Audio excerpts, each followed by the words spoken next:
कर्म को भ्रमित हम कर सकते? कर्म जैसा उदय में आया हम वैसा परिणाम नहीं करेंगे। कर्म उदय में आया कि तुम कितनी पढ़ो तुम्हें याद नहीं होने दूंगा, तो तुम नियम ले लो जब तक याद नहीं होगा हम भोजन नहीं करेंगे। अब कर्म ने क्या कह दिया, हम तुम्हें याद, और तुमने कहा हम याद नहीं करेंगे जब तक भोजन नहीं करेंगे। कर्म हार जाएगा, तुम जीत जाओ।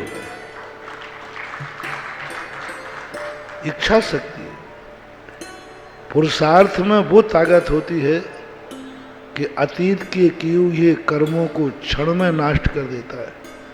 भक्तांबर में आया ना कि हे भगवान, रात भर का फैला हुआ अंधकार जैसे सूर्य की किरण निकलते ही क्षण मात्र में गायब हो जाता है, ऐसे ही जन्म जन्म के किए हुए बद्ध कर्म आपके स्तवन से क्षण मात्र में खत्म हो जाते हैं।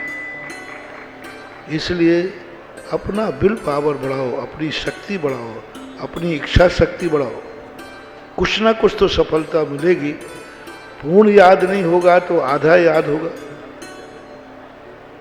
वर्षों के लिए याद नहीं होगा, एक दिन के लिए याद होगा। एक दिन के लिए याद नहीं होगा, जिस समय पढ़ रहे हैं उस समय तो याद हो ही जाएगा, भले आगे पाठ पीछे सपाट, लेकिन जब पढ़ रहे हैं उस समय तो कम से कम याद हो जाएगा।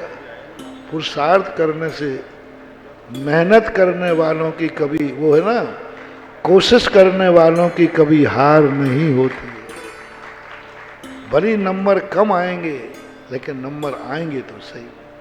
ठीक, उसने खूब ताकत लगाई, 33 नंबर नहीं ले पाया, 10 नंबर आए, लेकिन नहीं करता तो 10 भी नहीं आते। इसलिए हमेशा अपने आप को जागरूक करना चाहिए, प्रयासरत रहना चाहिए, आगे जो होना है वह होगा।